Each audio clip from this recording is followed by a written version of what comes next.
Ma'am, ano ang hatol mo pagdating sa usapin ng impeachment niya? Guilty or not guilty? Para sa'kin, ano kasi, yung base sa ano ko, ano siya, yung ibang ano niya kasi parang hindi makatotohanan, yun. So para po sa inyo, guilty or not guilty? Guilty? Guilty ba yun pagka hindi makatotohanan? Guilty po kapag may kasalanan, not guilty kapag walang kasalanan. Guilty siya. Kayo Kasi, po itatanong para sa inyo. di pag not guilty, di ba? Walang sala. Walang sala. Kapag Guilty. guilty, may sala.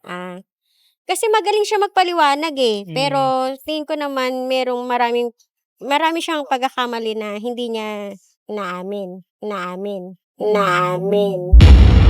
Diba? Kaya guilty siya. So para sa inyo po, dapat po ba siya magpaliwanag papagating sa usapin ng confidential funds? Oo, kasi may mga nagawa siya na ano noon eh, nung sa katulad sa books na wala namang hindi naman masyadong kailangan, dapat i-provide sa mga kailangan ng tao. Dapat yun muna binase niya yung sa tao muna bago yung mga books. Kasi matitenga lang naman yung mga books eh, di ba? More on ano na tayo eh, social media, sa cellphone, makukuha mo na yung mga sagot. Yun lang. Tatakbo siyang Pangulo, anong masasabi mo? Hindi, kasi pagka sila, parang maulit lang yung dati.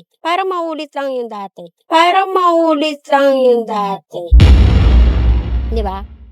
Yung tungkol sa papa niya. So hindi rin po kayo pabor sa tokhang? Kasi ano eh, maraming nadadamay. Maraming mga taong na walang kasalanan na dapat kung may tokhang, yung hindi magulo yung pagtokhang nila, yung walang madadamay na tao. Yung priority nila, kung may tokhang, yun lang talaga, hindi parang nagtotokhang sila lahat na. Ganun. Diba?